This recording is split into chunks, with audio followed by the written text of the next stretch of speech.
अस्सलामु अलैकुम दोस्तों कशुर दोप तो जेशरस थोप सिलसिलुक ब्याक अक वीडियो हेचुस बह तुंदिस खदमतस मज हाजिर।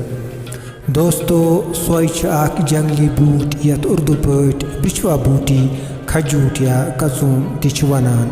आम लफ्जन मज सोय टीचर्स वेपन ते वन इवान। अमन सोय कुलन लकट लकट कंड आसान यम सेठा तेज आसान।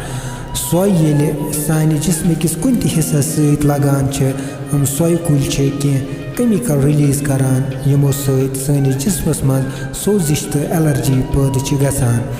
अमो केमिकलों मज फॉर्मिक एसिड युस आम तौर पर रेयन मज लबन हिस्टामीन एसिटाइल कोलिन सेरोटोनिन शामिल। सोय मज तम अनासर मौजूद आसान यम सानि सेहत तो जिस्म खतर सेठा कारगर तो फायदेमंद आसान। मगर पर लग्यो तमन प्रानन वस्तादन यमो मेडिसिनल बेनिफिटो बदल अमिक फिजिकल बेनिफिट वुच तो कोरुक अख शलक ईजाद यथ सोय शलक वनान। इंग्लिश पट अत PCP वन इवान। सोय शलक ओस वस्तादन निश सो अख हथियार यम सत अख बच न करना आमति जुर्मुक इकबाल ओस करान तो न समझ जिन वोल सबक यकदम पानस समझान कोशिश करान।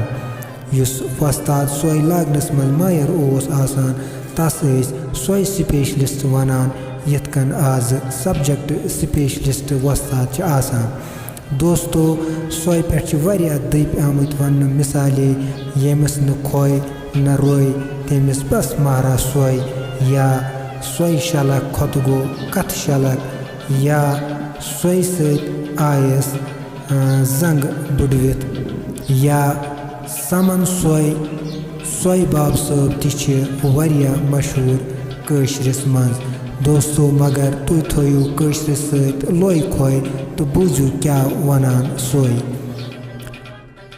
अनिम सोय वोवम सोय लजिम सोय पानसै।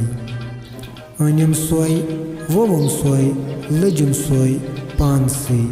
Translation: I bought the nettle, sowed it, and then it stung me. Meaning to be affected by one's own deeds.